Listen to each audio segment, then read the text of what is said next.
Okay. So our lab exam is Thursday? Yeah. You can make it today. No. Oh, no. That's not what she said. That's not what she was just confirming.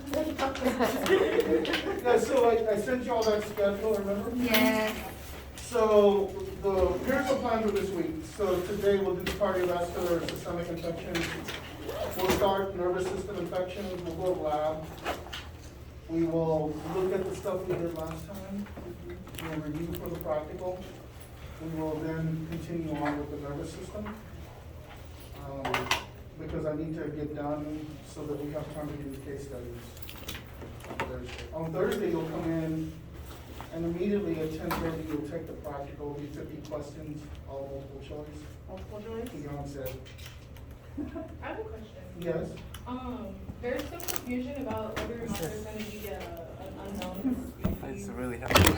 Oh, Didn't help. right? There should be no confusion for the third of the week, about 3 weeks. So, on Thursday, we'll take the practical at 10:30. You'll have 52 minutes to take it. Then after that, we will go ahead and finish the lecture, do the case studies, and then do exam 5. And everything's in that room?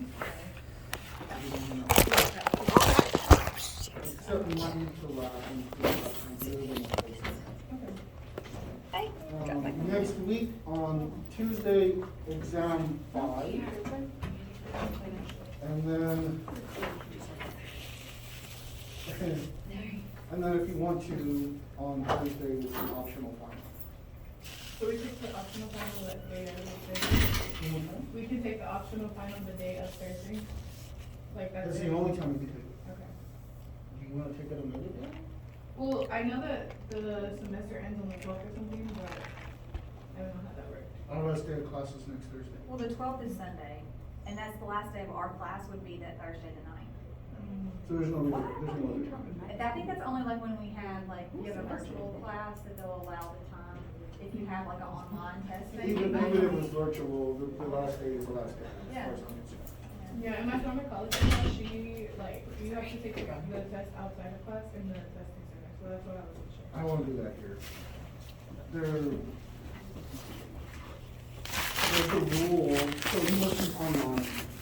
If there's a rule for in-class courses, I can only have 25% of my course located in the testing center.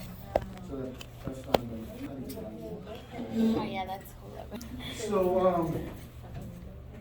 are there any questions about anything before we get started? No. Okay, so I should have labs computed by this weekend, so you'll know where you stand there. And then, we'll just see when it comes to, how exam 5 goes. So, by the time you get to exam 5, your grade is pretty much already solidified. So exam 5 really solidifies it, or it puts you close to where you need to be. And so if you're at an 85 in the course, it doesn't make a difference how much you make on that final, you're still gonna get a B. Right? So the final can only help you if you're about an 87, an 88, or an 89. Okay? Statistically, it's just not possible. And the other thing to think about is if you want an A, but you haven't had an A in the course yet, then you're not gonna be able to get it. Right, so if you scored 83s, 84s, 85s, and you think you can make an A, it's not possible statistically. Okay? You would have had to have had at least 2 A's already in order to make an A. Okay? People always say, well, I only missed an A by 2 points. That's 2 percentage points. That really equates to about 25 to 30 points. It's different. And I work on the weighted scale. It's not by points. It's not just points. It's everything weighted. So the lecture is much more weighted at 70%, where the lab is only 30%. Can't make an A without doing well in the lab, but you can make an A if you did really well in the lab, but struggled in the lecture. because it'll have great posterior score. That's why I designed it that way. Same thing if you're going from a C to a B. Okay, there's nobody in here that I'm worried about that goes from a D to a C. I'm not worried about that. I'm worried about people getting C's to B's. Okay? I'd love everybody to get at least a B. That'd be great. Okay? Anybody else have any questions? No. So morning class has decided that they want to have a celebration, and so I'm going to offer that to you also. I'm willing to bring breakfast tacos for everybody next Tuesday. It'll be the last day that we see each other, so really it should be a celebration at that point. So if you want, you can bring something to share. I will bring breakfast tacos for everybody. We'll have a little brain food event right before the practical. Now, if you are just, I just want to take the exam, you can go to the next. We'll have the brain food in the lab. And if you just want to say, oh, I just want to take the exam, you can, at 10:30, you can go into the room next door, the room 2221, and take the exam and maybe take a snack in there with you or something like that. Yes, ma'am? Can you just put eggs and cheese in mine? So, okay, you don't like potatoes? Yeah, potatoes too, yeah. Okay, so what I'll do is I'll buy 5 egg and potato, 5 egg and cheese, and then I'll mix up the other stuff with more Hispanic stuff. Chorizo and egg and things like that. Okay. And so we'll save one of those for you. Okay, that's something you eat. Okay. Anybody else have anybody else have any nutritional, like, you want tofu and egg or something? Let me know. Let me know. I don't wanna fall off the rocker, because once I start that eating. What's that? I don't wanna fall off the rocker, because once I start that eating. I can get you tofu and egg, that'll work. Is that good? I don't know. No. Yes. I don't know. I like tofu. Tofu, because it's not real meat. Well, it's not meat, it's vegetable, it's soy. protein. It's soy. Okay, you can put it in there. Okay. It's really good. It tastes like nothing. It's With like whatever chorizo. you make. Yeah, Yes, it's make it amazing. chorizo. Yes, and add some turmeric Right. to it too. Turmeric, you're not doing all that, you're doing too much. So what I'll do in lab, when we get to lab, I'll have a sign-up sheet, and if you wanna bring something, do not sign up for, plates and that kind of stuff. I have a ton of them, so I've got plates and napkins. And everybody bring their own drink. It's really hard to please somebody with a drink, cause you bring in water, and I want a lemonade, you know, so. Yeah, so you never can make anybody happy with drinks, so everybody BYOD. Okay? BYOB. Not B, Oh. D. Oh. That's after class. Well, it Texas tea. Okay. Anybody else have any questions? Do you worry about your family? I am worried about it cautiously. I'm worried that, I just heard about it on Friday, and it's already on 5 continents. I'm worried that it's spreading like wildfire. I'm worried that 30% of the population of the United States is not vaccinated. Correct. And it's gonna spread within that population very quickly. I'm worried that most of South Africa is not vaccinated. Really? Uh-huh. And that's why we're That's seeing, where it's at. that's why we saw the Delta variant come from there and the Omicron variant come from there. And so I worry about some things, but at some point I just have to figure it out. I can't remember what it's in our medical. Yeah. So the real reason I'm worried about the Omicron is because I think by the beginning of next January, if it is what I think it is, we might be back in online teaching again. What do you think it is?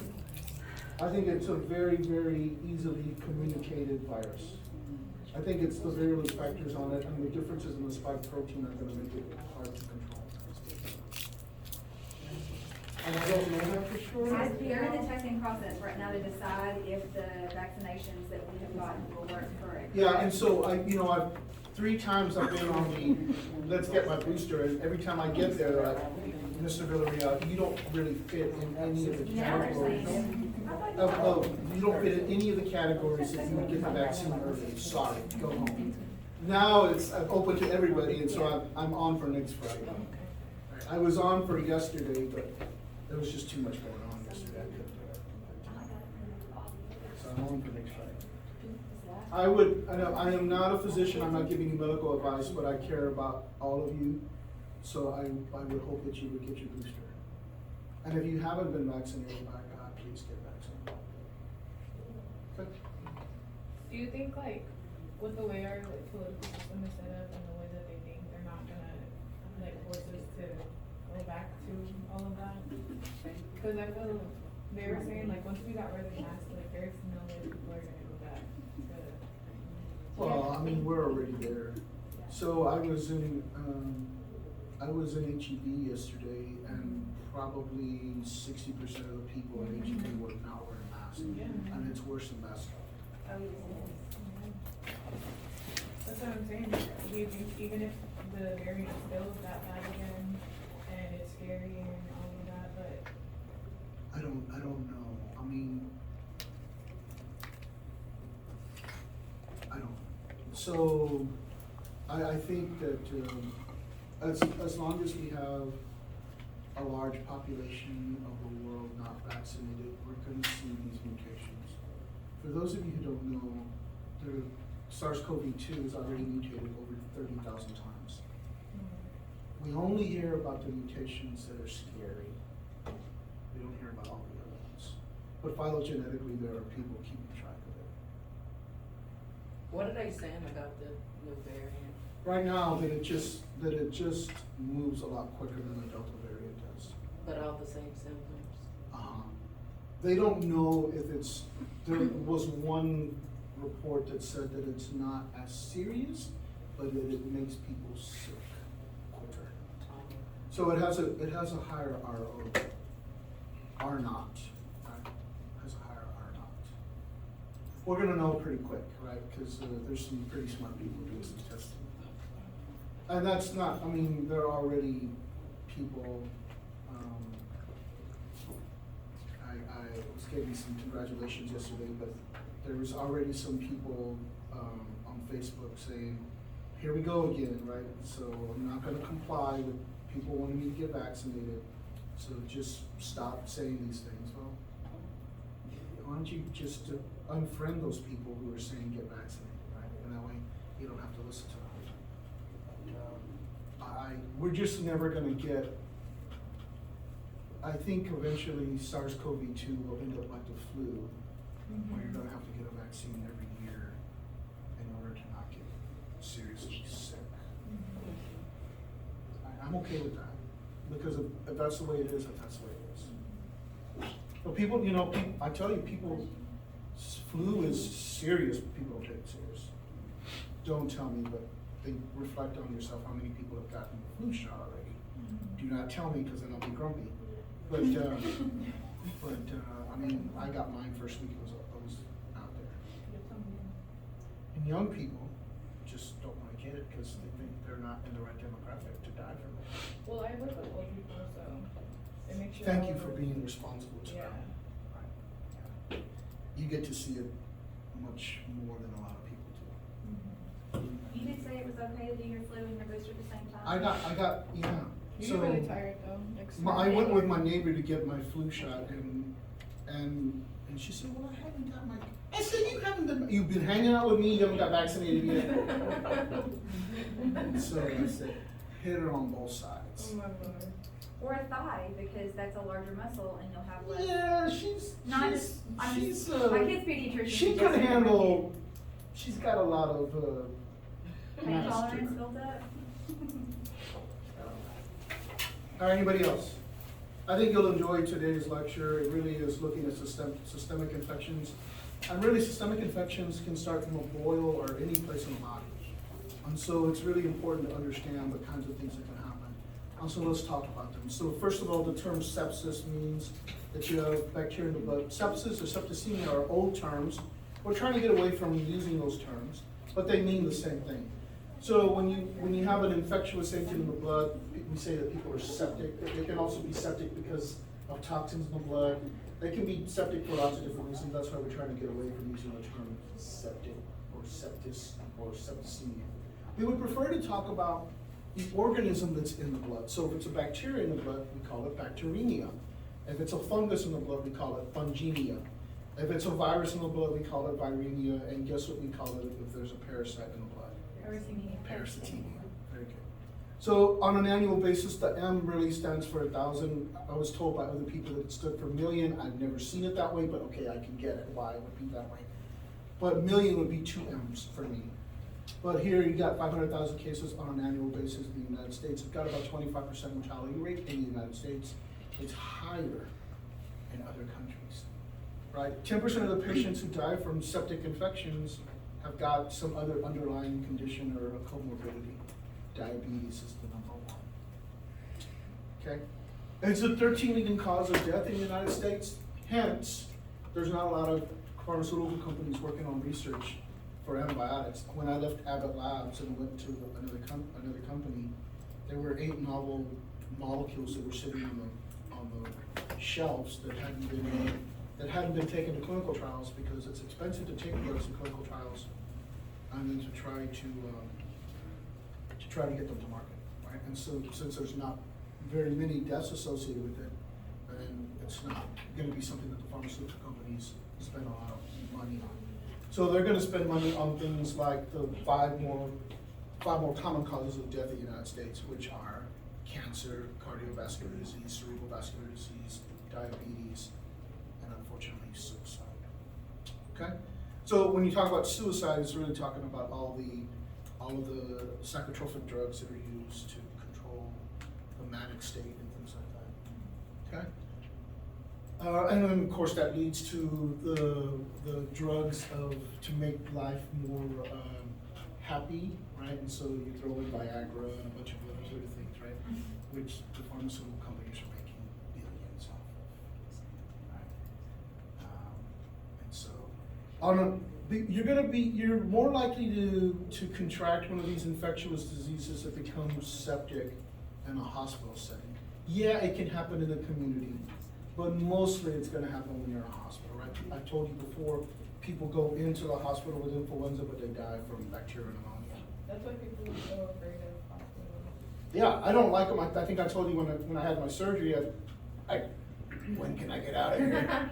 Because I was ready to get the hell out of there, because hospitals are dirty, right? From a microbiological perspective. They show you how clean they are, right? You never see any dust or dirt or anything in the hallways. But because that's a perception, they want people who are not knowledgeable in medicine to see, oh, they've got their house all tidy, therefore they must have their house all in control, right? Really, hospitals are out of control all the time. So if they can use UV to sanitize, right, the surgical rooms, why can't they do that for the patient's room? They do. So St. David's has this little robot. Have you seen it? It's really cute. The little robot kind of goes in, and then the doors close and it goes, turns on, and it gets UV all over the place. Okay. Now, it can't get under the bed or things like that, but Right. for the most part, it sanitizes the entire room. Okay. That's pretty cool. So look up, I don't know, Cheskinator, when you have time, look up that little, I forget his name. The St. David's UV robot? So, yeah, that probably will get you there. But they have a little UV guy that runs around and sanitizes rooms. That's pretty cool. So for the most part, then it is. They're what? So then that it really isn't that bad then with the UV robot, like that's gonna help make a big dent in the organisms that are there. Unfortunately, the biggest carriers of the microbes are who?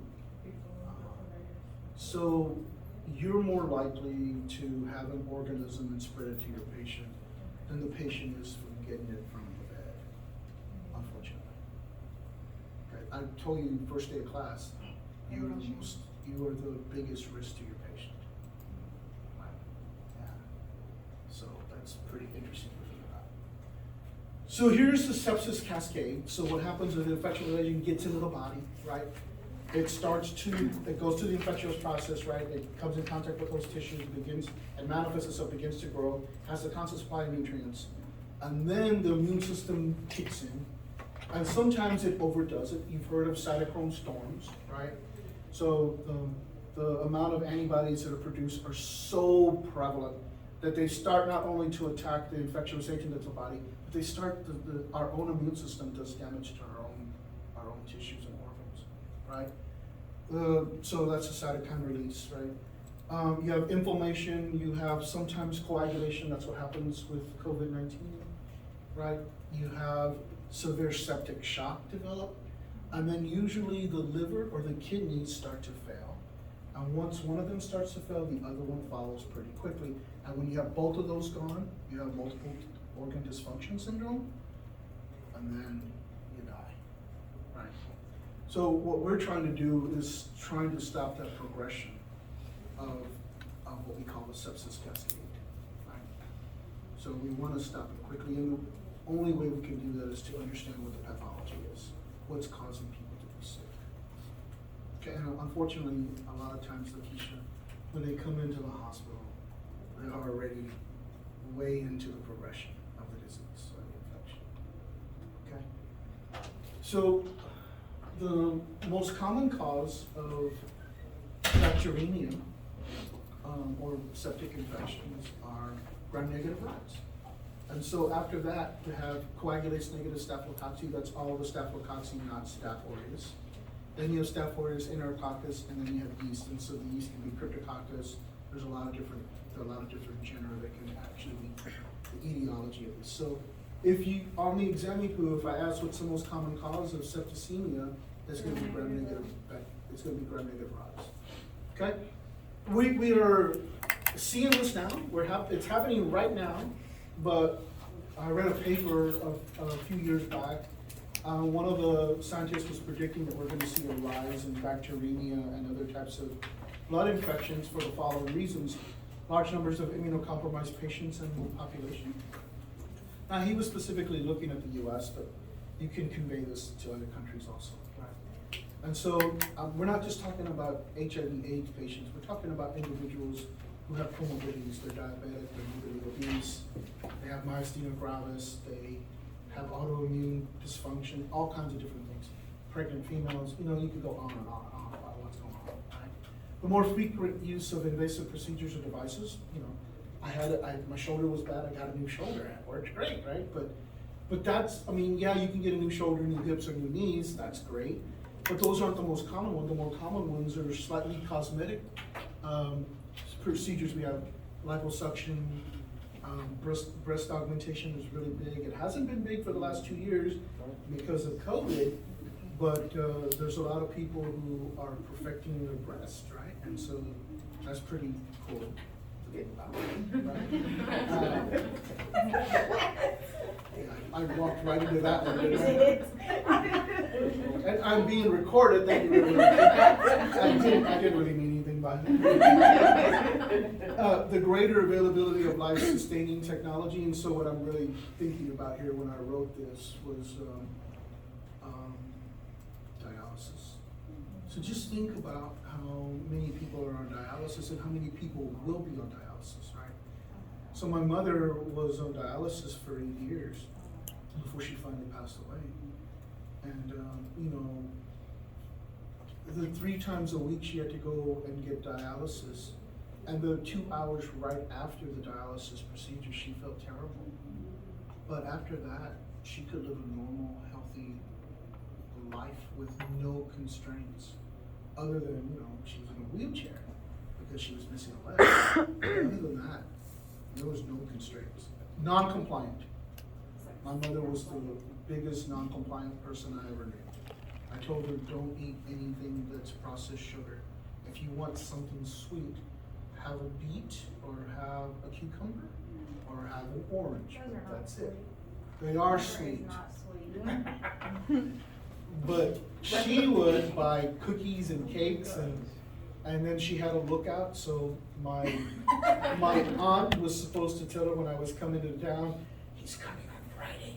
And then she would hide everything from me, but that never worked because I knew where all our hiding places were. But dialysis doesn't reverse, it only prolongs life, right? Dialysis, all it does is it removes waste from the blood. So if you have waste in the blood that's building up, it could really shut down the body. Okay? Yeah. So higher infection rates of antibiotic-resistant bacteria, and we're seeing that it's really out of control. And then the increased proportions of patients at the extremes of ages. Now, yes, we could take a premature infant who was born 3 months premature, and will fit in the palm of your hand, and we can nurse that little thing to a wonderful life.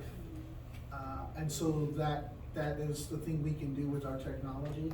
But what we're really looking here at is in the United States is the extreme, the older age group, right? And so, you know, in another 10 years, I think 40% of the population is gonna be 60 or older in the United States, and that's something to think about, because if you think there's a nursing shortage now, wait 10 years. So, you know, we were about 30,000 nurses short pre-pandemic. Well, during the pandemic, a lot of nurses basically said, I've had it, and they quit because the stresses of the job, not only seeing people die, but being mean, people being mean towards them. And so I think some of these people will come back, but that exacerbated the problem, and we're now probably about 50 to 60,000 nurses short, and it's only going to get worse. In Texas alone or in like America? That's just looking at the continental United States. That's just the 48 states. Right? Yeah. And so a lot of those nurses have been taken up by mobile nurses, right? Traveling nurses. But that's not sustainable. Because those traveling nurses can basically say, you know what? I've saved up enough money to go to Costa Rica for 2 years. I'm going. I'll see you all 2 years. And so, you know, it's hard to do that kind of stuff. You know, now that I have a little free time, I haven't told my wife this, but I'm thinking about going to nursing school now. Well, you know, what else am I gonna do? Well, I would say You? that though. I You? would do, I'm gonna just go Why to not? nursing school. You? What? Why not? Pick a hobby.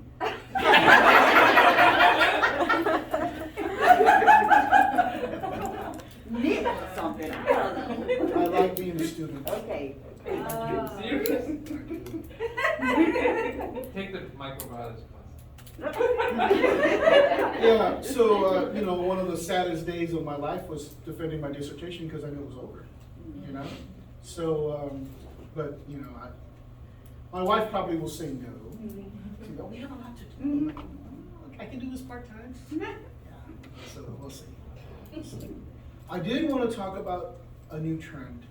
And so, Cindy doesn't like it when I update my slides because then she has to go back and make another copy. But I just feel like if I find out something really interesting and important, I need to share it with you. And so I've been following KPC for a little while now, and it's now out of control. So KPC is Klebsiella pneumoniae that produces an enzyme, carbonate mase, that actually breaks down the last line of defense of antibiotics that we have. And so now we have no antibiotics to control this infectious agent. And so it's a problem, right? And so this is the gram-negative bacterium. This is what it looks like on McConkey agar. You can see it's mucoid. And Victoria, if it's mucoid, what's the big valence factor that it has? Chescanator helper? The virulence factor for, what'd you say? If it's mucoid, Slime. capsule. It's got a capsule. So this has got encapsulated, right? But look at, they're seeing it all over the place, right? But look at the infections, right? So it fits into this lecture because a lot of the infections we see are blood, right? Sputum, so the lungs also. But you can see wound secretions. Well, I think I told you that with bacteremia or any type of infection of the blood, that an infection can start anywhere in the body and then progress into the blood, right?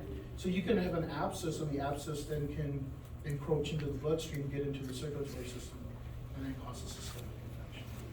And it's important for us to understand that these things are created by us, right? The overuse and the misuse of antibiotics has led to this problem. We have nothing left. Is that, oh, go ahead. Go ahead. Is that sort of like, you know how sometimes, people get like the boils Uh-huh. and usually you can take like an antibiotic to get rid of it, but some people try to bust it Mhm. and it pops on the inside. And I was told that if it popped on the inside, then now it's gonna be in your blood. It Is that how can. that works? So you have to, when you're going to lance an abscess or a boil, you wanna lance it on the surface so that you don't wanna poke it, right? But you wanna lance it so that the exudate, the serous sanguineous, contaminated, infected material comes out. Same thing with a big pimple, right?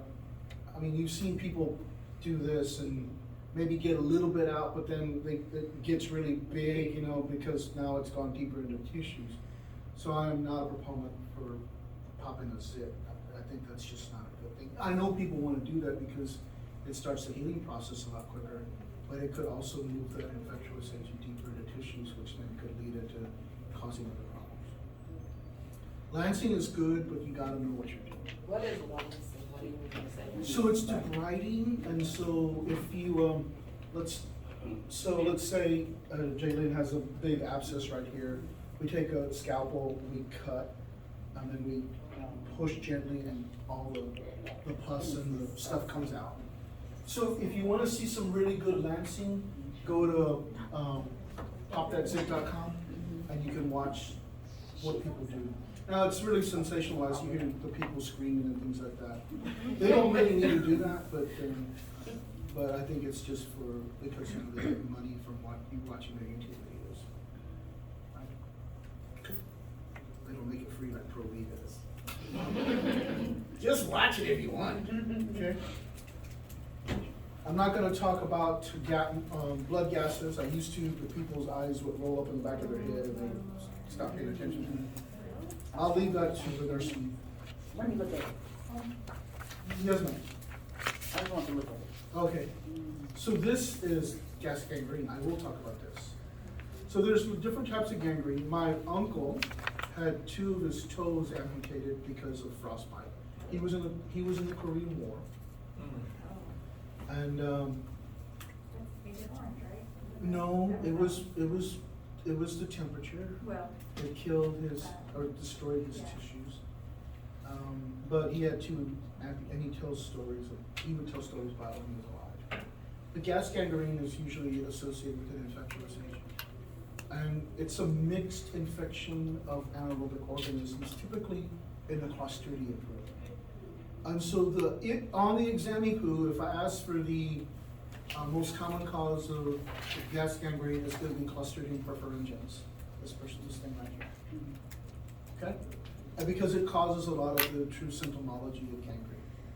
And so this one worries me a whole bunch because we're seeing a lot of gangrene, gas gangrene in our diabetic patients because they've lost the ability to feel with their feet and their hands. Right? My mom is a perfect example of that. My mom, when she was alive, you know, nowadays when you want to warm up tortillas, you put tortillas on a plate, stick them in the microwave, hit it for 30 seconds, and out they come nice and warm. Old school people turn on the burner, put the tortilla on, flip it over, and so she burned. And so we were having lunch one time, and she said, "Look." I said, "Mom," it was all burned. I mean, I'm like, oh my God. So but she didn't feel it. It was painful to her because she couldn't feel that, right? And then the last time that she had gangrene is that she was walking when she still could walk, and she got a tack stuck in her heel, and the tack fell off, but the metal part stayed in, and it opened up a portal of entry, and Clostridia walked right in and caused an infection of her left leg. And my sister called me because I was a medical fiduciary. She said, "Something's wrong with Mom. She won't show me her feet." And that was one of the things I told my sister every night: check her feet, make sure that her feet don't have any kind of lesions on them. And so my mother would not show up, so I had to come down because Mom could never say no to me, and if not, I'd just make her. But I said, "Did you see your feet, Mom?" So she showed me her right one just fine, or whatever. And then I went to see her other one. She said, "Oh no, I can't show you that one." I said, "Why not?" "Because I haven't cleaned it in a while." I'm like, "But what about your right one?" And she said, "Oh." So I grabbed her leg and I pulled her shoe off, and her sock was drenched in blood. And so I pulled that off, and when I pulled it off, some of the tissue of her foot came off of the sock. And she had gangrene, and it would probably at probably a stage 2. So I put her in the car, took her down to the emergency room, and they said, we're gonna agree to save. And so what they did was they cut her foot, and they soaked it in Epsom salts, and they massaged it to get all of the sanguineous fluids and the pus out of it. And then they covered it up with some gauze, to see if it could heal. And they said, we're gonna keep her overnight. She ended up staying there for 3 nights. And then I had to come back. And my sister called me on Tuesday and said, they're talking about amputating mom's leg. You need to come down here now. Mom's mad. So I got there, and when I got there to Spahn Hospital in Corpus Christi, Texas, I worked there as a young person.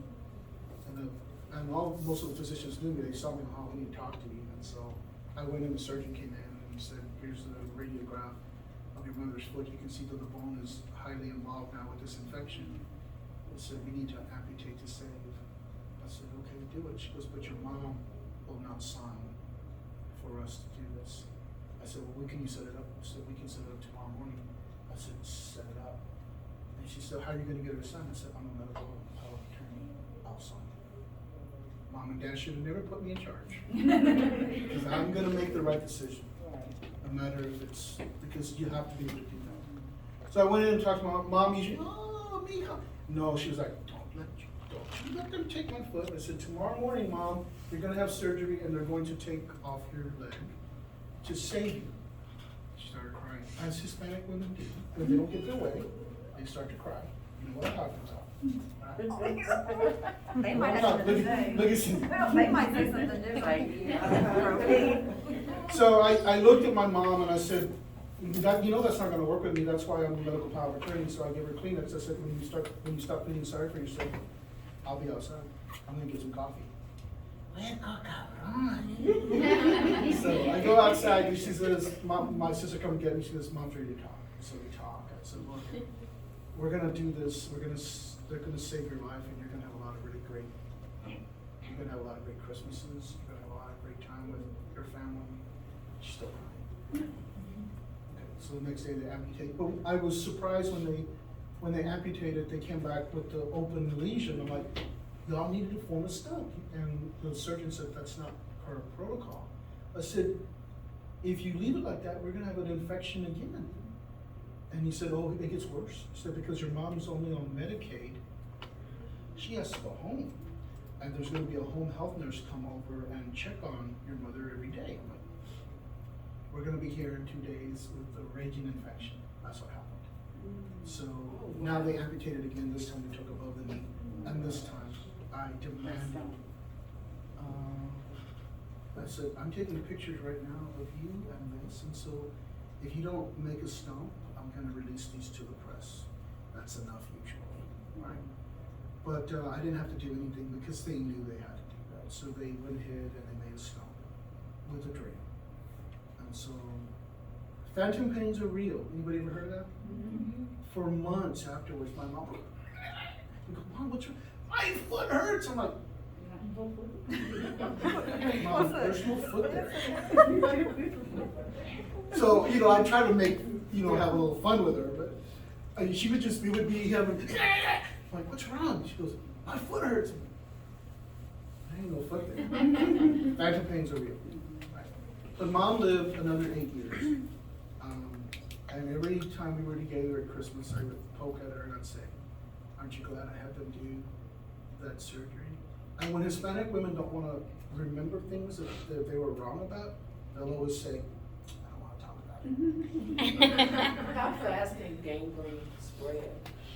It's pretty meticulous. It doesn't spread very quickly unless it's a flesh eater. But so, in Mom's case, it's probably a month in the making, right? I have all of the radiographs because I knew the physicians and they let me have them. So I have all the radiographs. I made a presentation to show my brother because my brother could not be there.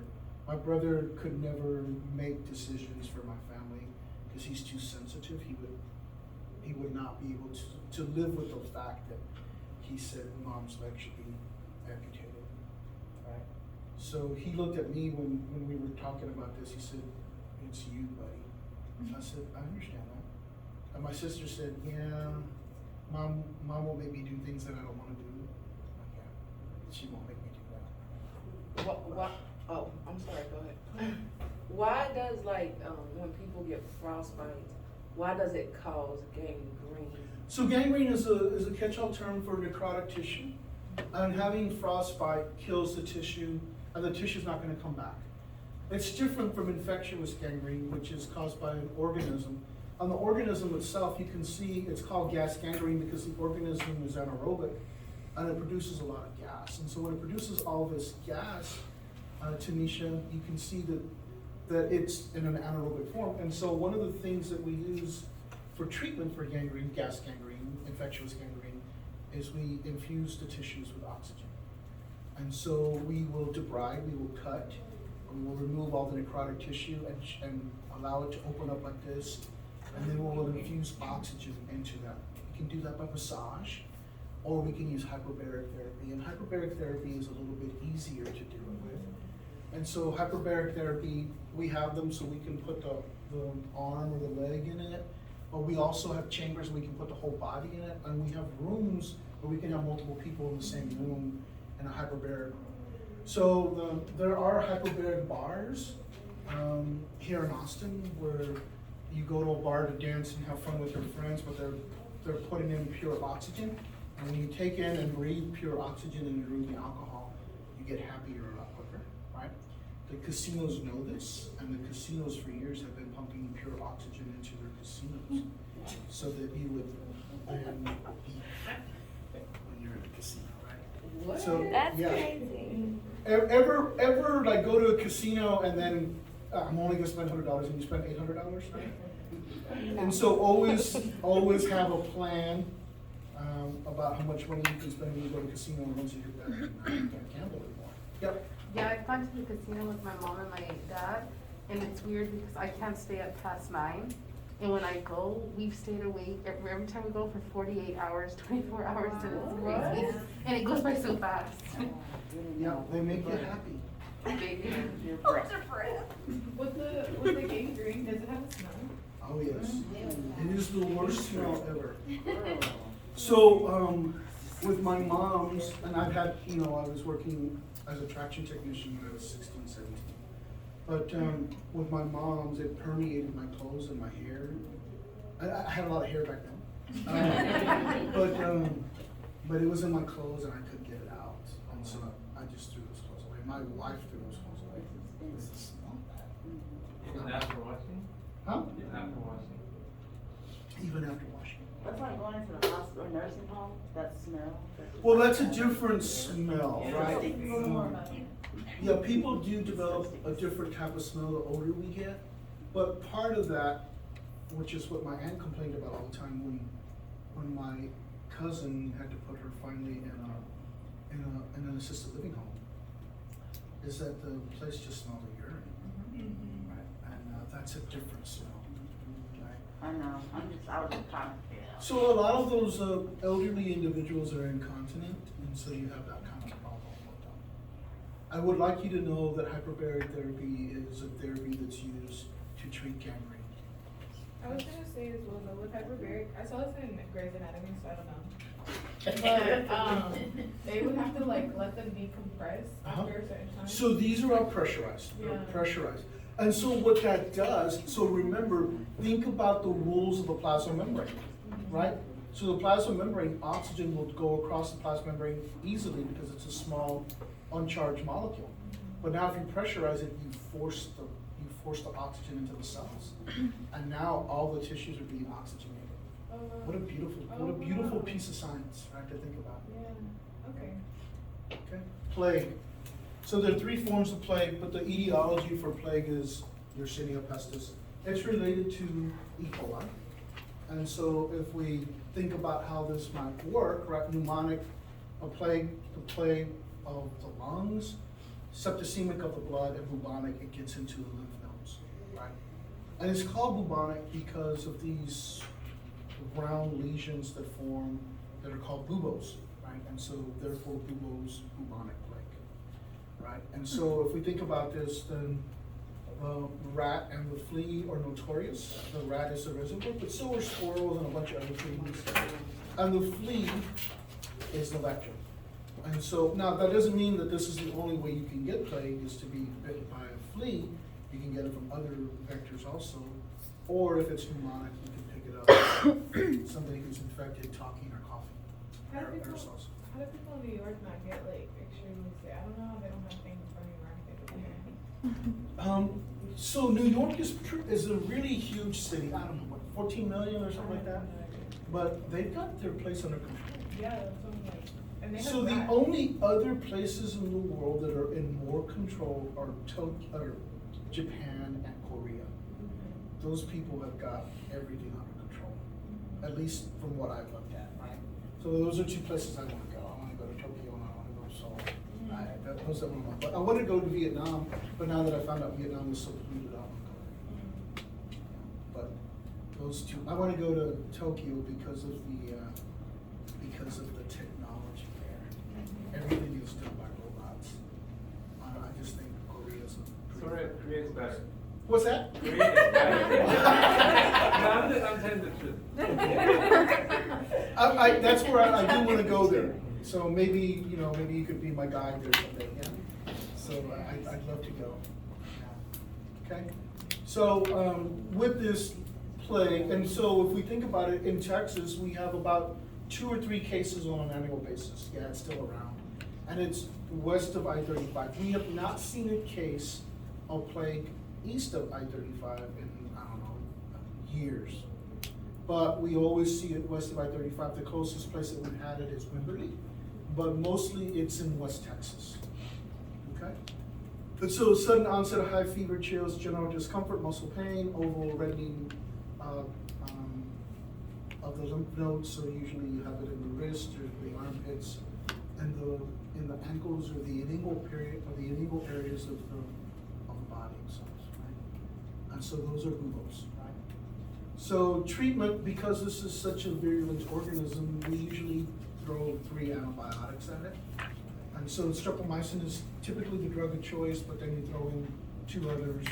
And sometimes you have to dust off some of the older drugs to help with the infection. But ciprofloxacin will work. You can see that chloramphenicol and tetracycline are sometimes used for this, even though they're not very, very well used anymore for different reasons, right? The tetracycline stopped being used because it biomagnifies in the bones.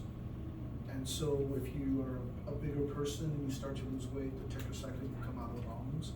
It also caused my generation to have yellowish, grayish teeth, right? Because of the way it biomagnified in the teeth. So my generation had beautiful skin because they used tetracycline all the time so they wouldn't have blemishes.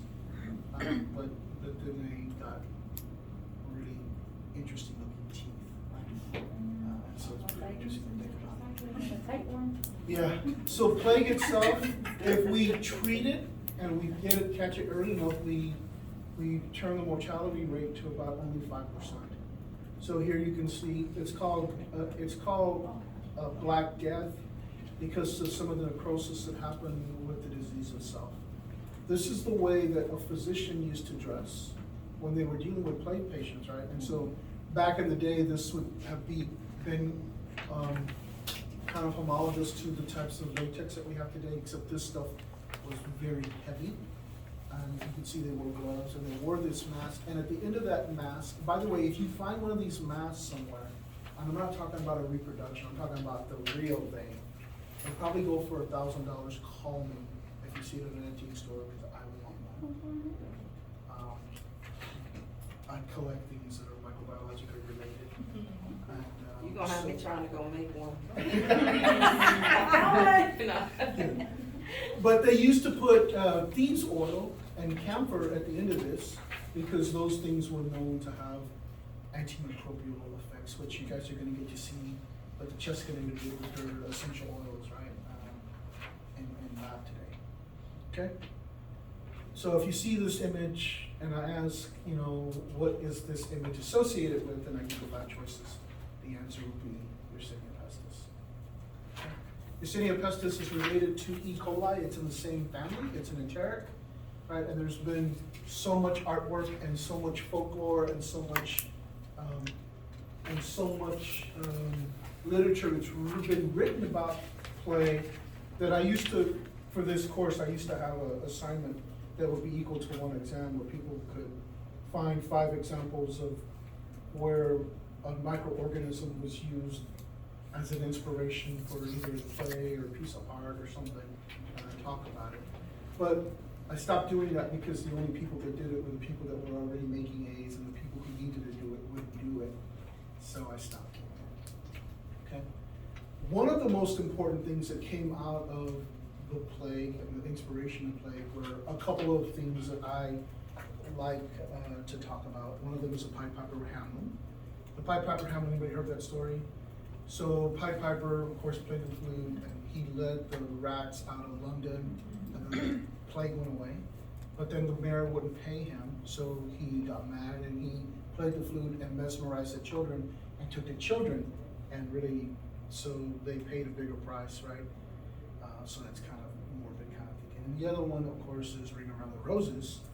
Because if you think about Ring Around the Roses, when you're around roses, it's either a funeral, but other people will say that it's the rash, the bubbles that form from having the plague. So Ring Around the Roses, pocket full of posies. Posies are a little bit of a fragrant flower that gentlemen used to keep in their pockets to smell good. But during the time when people were dying of plague, the gentleman would take the posies out and put it on the dead bodies to mask the smell.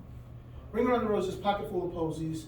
It's now a tush, but it used to be ashes, right? Yes. And ashes because we would burn the bodies, but even when we burned the bodies, we still had probable plague because we didn't get rid of the true sources, which were the rats and the fleas. So ashes has now become a tush because we don't want children to be associated with something so morbid. Yeah. A tush, we all fall down. We all fall down is the current version, right? But it used to be ashes, we all fall dead. Because the death would occur because we didn't get rid of the sources of the infection, the rat and the flea, and because the rat and the flea were still prominent in the environment, in the cities, people were still dying. Yes. When I got a little older, I learned that was like a death song, and I was like, why did we play that? Why did we sing that as kids? But I thought the pocket full of poses was like represented like the poses that they put you in when you're dead. I never heard that. I learned that. I but never you just heard told that. me now. So. I mean, I'll go back and look, when I have time, but I've never heard about the poses that, because we did put people in poses. However, with plague, we weren't like that. We would just burn them, right? Right. So where did that song come from? Why did they make a song like that? I Seems don't. like it's a Halloween song. Well, I don't know. I think it was because somebody was trying to so, in history, there are many examples of people not really understanding what's going on. So they tell stories about that, and they make stories up to help communicate how they felt about it at that time.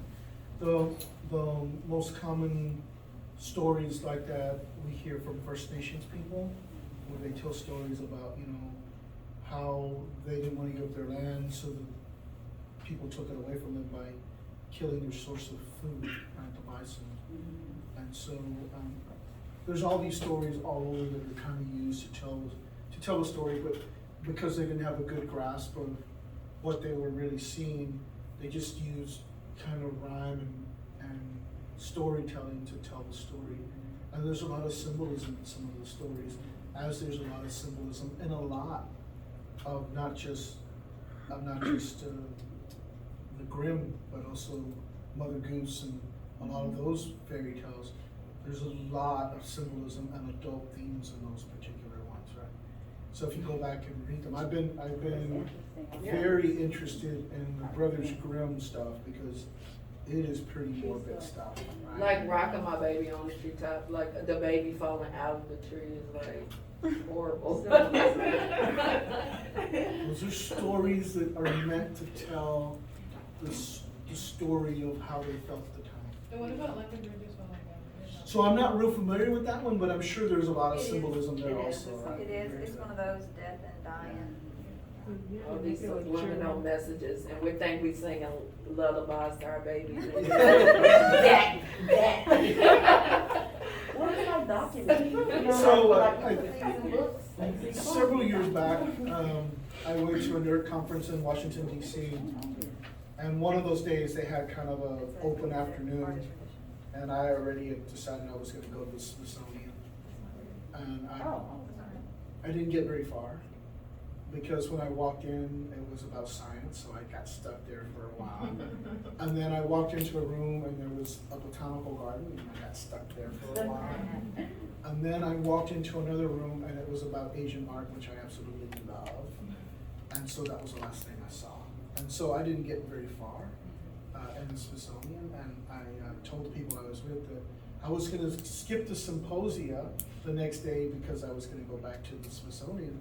And they said, you can't do that because so-and-so is sick and you have to present. I'm like, oh, okay, so I had to present that day, but I would have gone back because it's just amazing. This was an image, a painting of oil in the Natural History Museum. There's a blue hole right there. And I couldn't believe it was an oil. So I got real close to it to check it out because I thought it was a photograph, but it was an oil. And I took a picture of it, and a docent yelled at me. Said, if I see you taking pictures again, you're gonna be asked to leave the museum. I'm like, hey. So, I mean, there was a big sign there, no pictures, right? And so, but I was like, my God, this is just incredible. And so, I didn't want to do any damage, but I didn't think one picture would hurt. Of course, everybody thinks that, and you have damage to this. So I got in trouble with the docent. Right? So I've never been in trouble with a docent before, and I don't want to do it again. What do you think they'll think now that they know that you're sharing it with the world? No. Well, I'm not making any money off of it, I'm and just so kidding. that's probably why they didn't want me to, because they're afraid, people will publish. Everything I publish is free, right? My YouTube channel is completely free, so I put things on there all the time. Right? Let's talk about Lyme disease. Borrelia burgdorferi is an etiology. It's a very complicated infectious disease. It's a gram-negative spirochete. It was first described by William Burgdorfer in Lyme, Connecticut, and therefore it gets the name Lyme disease. And the genus is Borrelia, but the species is Burgdorferi, to pay honor to the physician who first characterized the infectious agent itself. So it's a gram-negative Borrelia or spirochete? Yeah. Its vector is the tick, and so this is amblyoma. This is the Lone Star tick. Look how small the nymphs are. And so I think I tell you every time I get into Bastrop, I get a bunch of ticks on me because of just everything. Which is a good thing, means I don't have fire ants. But one of my friends said I'd rather deal with fire ants than ticks. I said, not me. I'd rather deal with a tick. Right? Because fire ants will kill everything. And I'm trying to save the Houston toad. And so without fire ants, the toad is not going to survive. Some of the early symptomology for having Lyme disease are Bell's palsy, facial neuropathy, and the other one is erythema migrans, which is this bullseye rash. Put those two things together, you should be looking at the history to make sure that you understand that potentially that this person might have Lyme disease. Now, Bell's palsy in itself is a symptom for lots of different things.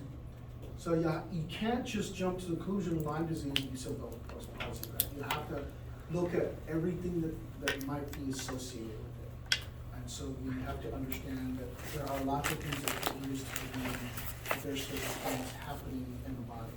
And we have to understand the pathology and intervene successfully. So what is that called again? Erythema migrans. It's right here. So you can call it the bullseye rash. However, on an exam, I probably won't use erythema migrans because Jessica never says I like to use the big words. So lots of different organisms are known as the reservoir. This is a vole. It's very cute. I mean, if that little guy comes to visit my backyard, I might feed it, right? Oh. But not nice, right? Yeah, it does. It does. The deer are probably the most notorious ones, Yeah. right? So. To carry Lyme disease? Uh-huh. Oh. Yep. So my Pro V's rule of nature is do not touch the wildlife. Yeah. Now think about this for a minute. If you can go up to a bat and pick it up, and the bat is flopping around, there's something wrong with the bat. And I'm about 99.9% sure it's got rabies. Do not touch a bat. Okay? If you see a deer in your front yard and that deer lets you come up to it and touch it, there's something wrong with the deer. Right? Now in my neighborhood, the person 2 houses down from me feeds a deer. So the deer are not afraid of us, right? I can get this close to a deer and it'll just do this. Like, what are you gonna do, dude? Am I gonna need to run or what? But as long as I don't get any closer. But if you are like out here, if you're walking around and you get near a deer, they're gonna snort at you. Ever heard of a deer snorting at you? And then they all go, right? It's a warning sign to the rest of the deer, right? But on the Texas State campus, if you're seen having lunch, a squirrel will come right up to you, right next to you like this, and like, give me some food, dude. And then, you'll feed them, and they'll eat right there with you, and they'll be right there, right? So that's different. But we shouldn't be feeding wildlife. We should maintain that distance between wildlife, because wildlife carries a whole set of different potential pathogens to us. Okay? So here's an epidemiological map of Lyme disease and where it is. Now this is an older map, but it's still not really found in the desert Southwest because that's not gonna really support ticks, right? But if you find Lyme disease early enough and you diagnose it, you can treat it with antibiotics pretty easily. It's when it goes undiagnosed for a long period of time and gets manifested as a deep-seated infection that it becomes problematic. Pain, not being able to think, sometimes not being able to breathe correctly. Lots of different things. It's a very complicated infection. There are 3 specialists, right? 2 of them in the Northeast and 1 in the Houston area. And those specialists for Lyme disease, I'll say that the only way to cure it is a long-term course of antibiotics, 1 to 2 years. The medical institution, the medical association says no, because taking antibiotics for that long, number 1, can cause a lot of problems with your tissues, but number 2, leads to antibiotic resistance. And so they're not with it. But if I've got Lyme disease and nothing can help me, I'm gonna follow up with those specialists say, right? Because that might be the only way to tell you. And it may not be exactly what it was, right? It might be impaired by, but still, it's a life that I'm willing to deal with. Okay. Brucellosis or brucella ungulate fever. I put this in here because there was an outbreak in a small town not too far from here. These were a group of individuals who were working in a facility. Yeah. Where they were making IgG for diagnostic testing, and they were using goats, right? So there are 3 different species: Brucella abortus found in cattle, Brucella malentensis found in goats, and Brucella suis found in pigs. For the etiology on the exam, it'll be Brucella malentensis. It's the most common, and that'd be the one that's associated with goats. Okay, so lots of problems can develop with infection of Brucella. Ungulate fever, because the fever becomes unbearable at night, but the temperature of the body comes back to normal temperature during the day. So it undulates between those high spiking fevers to those normal temperatures in the body. But lots of damage can happen with tissues of the body, joints, and heart, and all kinds of different problems, right, if it's not treated. And so the CDC has posted that most cases of Brucella or brucellosis that's reported, 60% of those cases are butchers or meat packers, right? 30% are ranchers or hunters, and 10% are for people who consume unpasteurized dairy products. And so prior to the last outbreak of listeria in San Antonio, that was about 14 years ago now, the regulations really hit hard. We used to have about 30 different places around Austin where you could go buy raw milk. I think there's only 1 now, because most of those individuals who were selling raw milk were not following the regulations. And so I don't really see, although my wife's family will disagree with me, I don't really see any reason why you would consume raw milk. It doesn't taste any different. I heard it's illegal. It's what? I heard it's illegal to like sell and distribute. No, it's not if you have a license to do so. But, you know, I just don't see any reason why you would do that. Now, I temper that with the fact that I like artisan cheeses. And a lot of the artisan cheeses use raw milk as one of the components, right? But you can get brucellosis, you can get listeria, you can get salmonella from those types of foods. You just have to understand and get them from a reputable source, right? Antonelli's is a reputable source, right? Yes? Is it true, I don't know if you know this, but is it true that they dye milk to What? like white and that there's actual bugs and blood? They dye milk? Yeah, like, no? I've seen milk come right out of a cow. It's, So, when we used to have field trips when we were younger, and we used to go and they used to let us milk the cows and stuff, there was this one time where they let the kid drink it. That was not okay. so I'm not gonna say it wasn't Not okay, okay. but I would probably not have let my child. I'm happy I wasn't the one who drank. I would have said something like, son, let's drink some water instead of. Let's put that down. So listeria, how many people, we'll talk about listeria when we talk about the nervous system. How many people heard of listeria? What do you know about it, Chescanator? I know it's something in food, right? Yeah, it's still one that caused the big problem in Blue Bell. Right, yeah. Yeah. So we'll talk about it from a perspective of how it might cause problems. Right? And so it's important to think about. I wanted to spend a moment or two talking about blood cultures. When we know that there's a potential pathogen in the blood, and it might be fastidious, so hard to grow, we will do a blood culture, right? And the blood culture, we will collect 2 samples, we'll put one of them at aerobic conditions in TSP, and we'll put the other one at anaerobic conditions and we'll use diamethylglycolate. Right, so I tell you this because these are things that we did at the very early part of our lab, and it's coming back now so that you can see why we did that in the lab, because here we are talking about blood cultures, and the way they set up blood cultures uses the same type of media that we used in our lab. Right, so when I designed the lab, I was really thinking about from a clinical aspect, because that's my thing, I like clinical stuff. And I wanted to be sure that everybody kind of got a really good idea of what it takes to be a microbiologist in a clinical setting.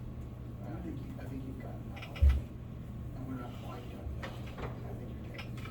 So typically blood cultures run for 14 days. You can only call it negative after the 14th day. There are some techniques that use these high-powered DNA sequencing and amplification techniques that some companies have that can run it pretty quickly, because if they just find a little bit of a cell or a little bit of DNA, they can amplify it and they can figure out what the organism is. But for the most part, it's still old school, right? Because that's the only way that we have that's effective enough to capture those organisms that are hard to find. Because yeah, usually you get a blood infection, it's gonna be,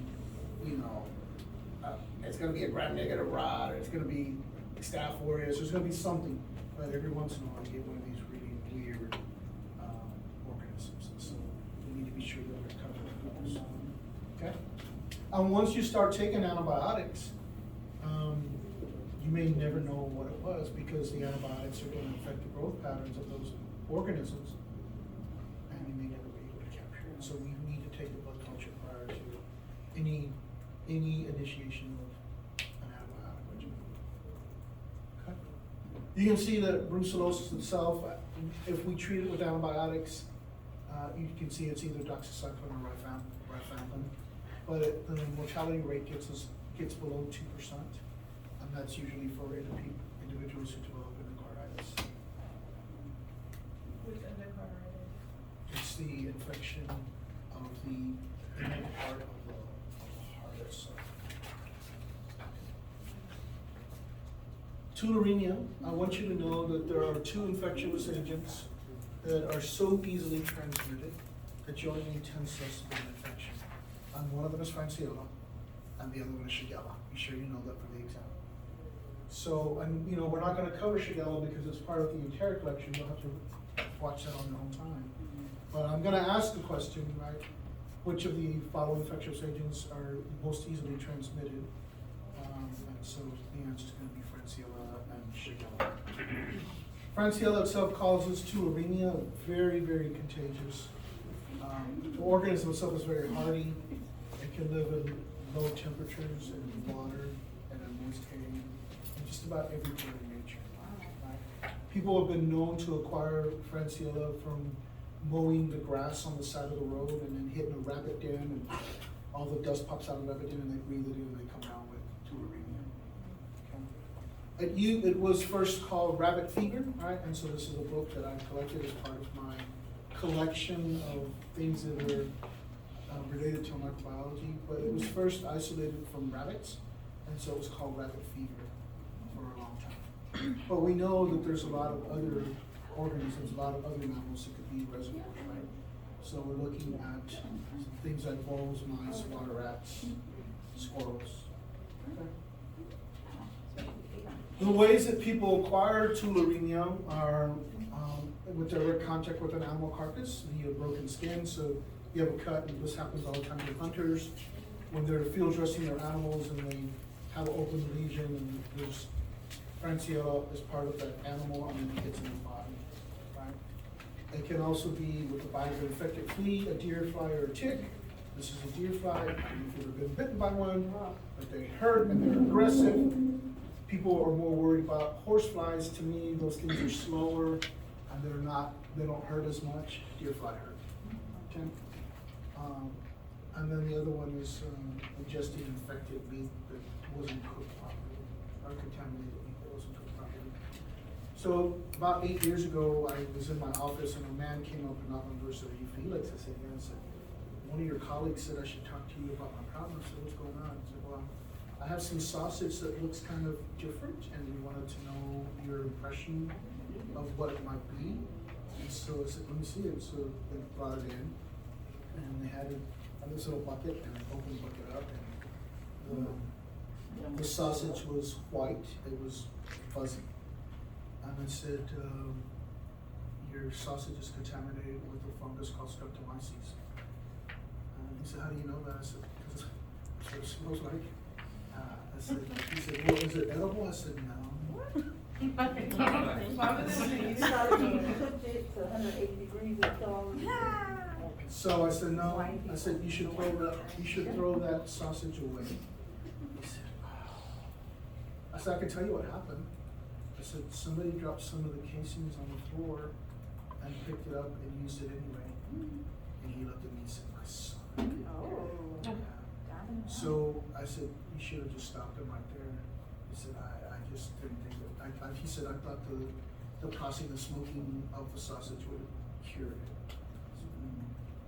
I said, "So this is not," I said, "You should throw it away." He said, "That's over 200 pounds of sausage." Oh, bye-bye.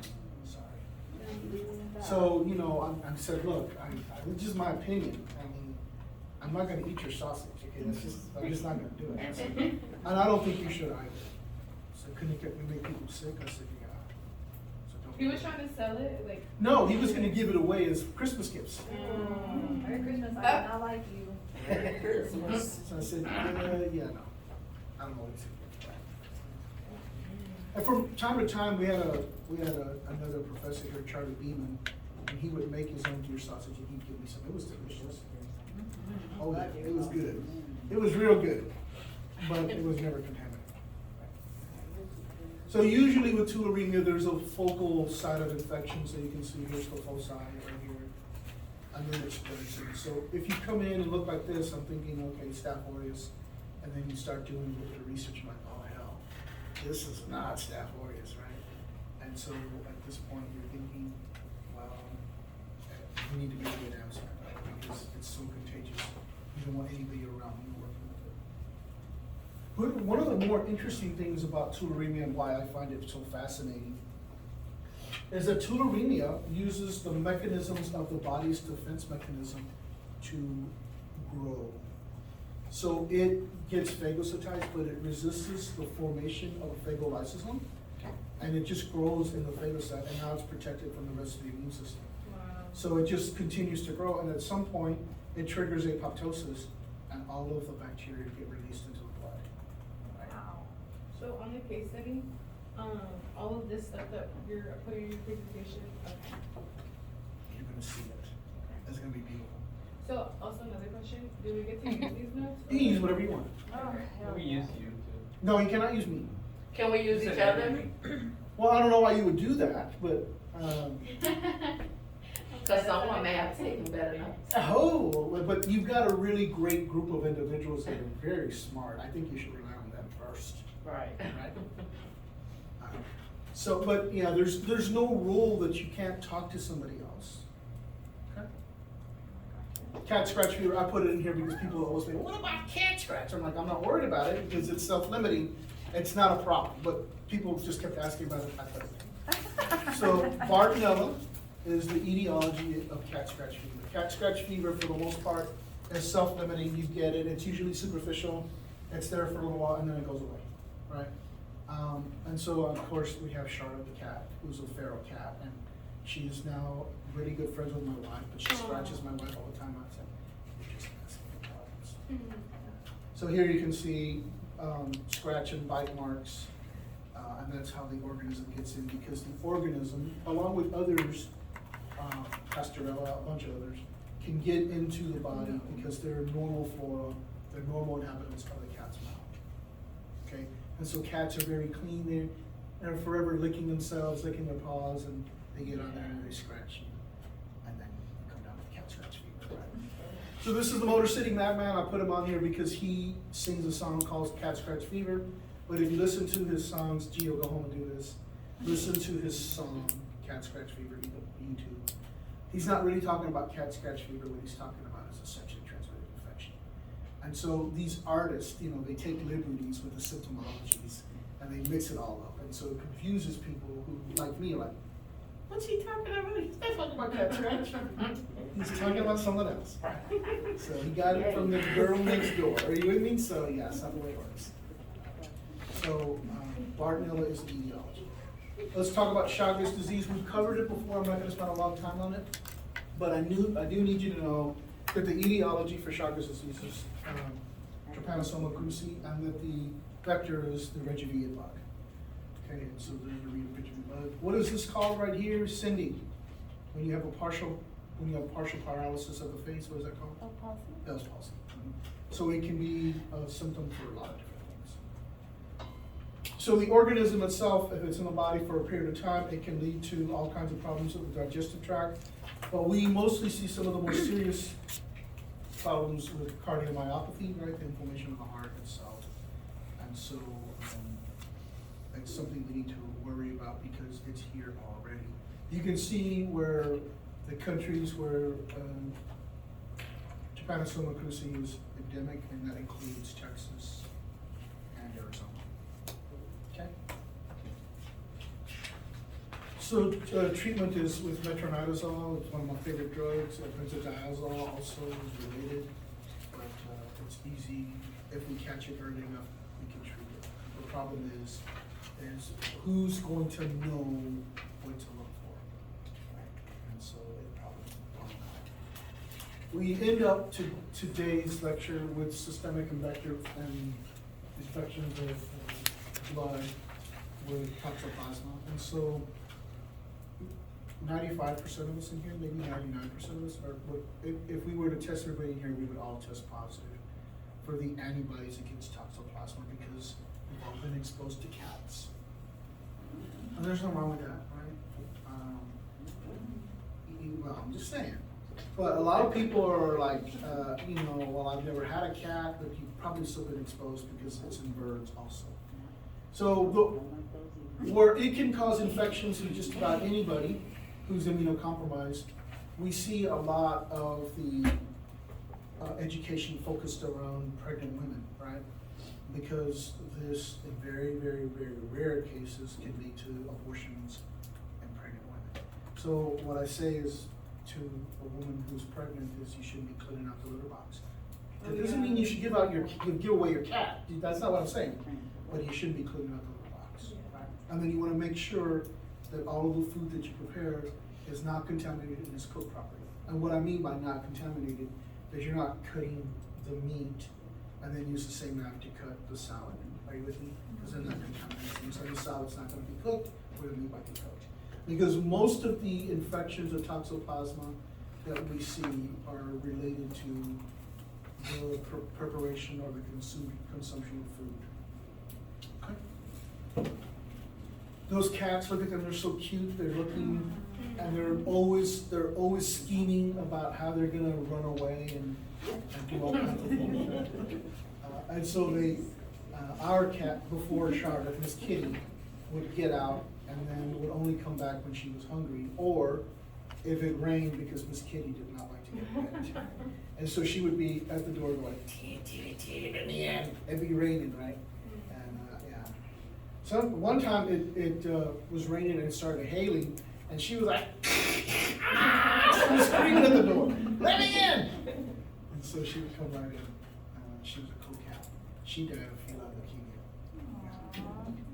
So here's how it can happen, both birds and cats and mice. The mice, when they get infected, they become emboldened. They challenge the cat kills them. Now the cat carries it, comes on in, it poos in the litter box. And sometimes you might spread the oocyst from cleaning the litter box. The other person in the relationship should be cleaning out the litter box, because they're not gonna be as susceptible to potential infections as a pregnant female would. And the way you do this is people said in the morning you should wear gloves. I'm like, yeah, just scoop it up with a little pooper scooper, put it in a plastic bag very gently so you don't make any dust, seal that bag up, throw it in the regular trash. That's what you do. But you can see here how all this contamination, because kitties are very curious, they will explore every part of the house, but you won't see them because they're stealthy. And you'll go into the kitchen and one of them might be down there kind of like, I'm gonna get into some trouble in a minute. And then you leave, they jump on the counter, they put their paws all over stuff, and then they jump back down and you didn't even know they were up there. They're just kitties, that's just the way they are. They're fabulous animals. No, Okay. they're not. I myself am a dog person, but, you know, my wife likes Partial cats. dogs, we don't like cats at all. Uh, Or birds. So, the metronidazole can be the drug of choice. There's lots of others also, sulfa drugs, all kinds of things that can treat. But really, it's just really being aware of the fact that a lot of animals are natural carriers of it. And if you have a really good immune system, you're not going to come down with infection. I just put this on me because I like the picture of the cat. One of the trends that is showing up lately in the last few years is that we're seeing immunocompromised individuals, AIDS patients, who are developing ocular toxoplasmosis, and it's leading to impairment of their eyes. So we just need to be very cautious when we have an immunocompromised person who's saying, I'm having trouble with my eyesight, that we might work them up to make sure that we're not having other problems, because it's easily treated if we can find it early. So as we end this particular, I always think of individuals being really afraid of microbes. This course is not about being afraid of microbes, it's about respecting them. I'm not afraid of any of them. I respect them. I mitigate those. You guys, You said the toxoplasmosis, you said it can lead to what of the eyes? impairment to, I don't wanna go so far as saying blindness, but impairment, so you have difficulty in seeing. Okay? So why don't we take 5 minutes, meet in lab, we'll cover the lab, we'll do the review, and then we'll start talking about the nervous system.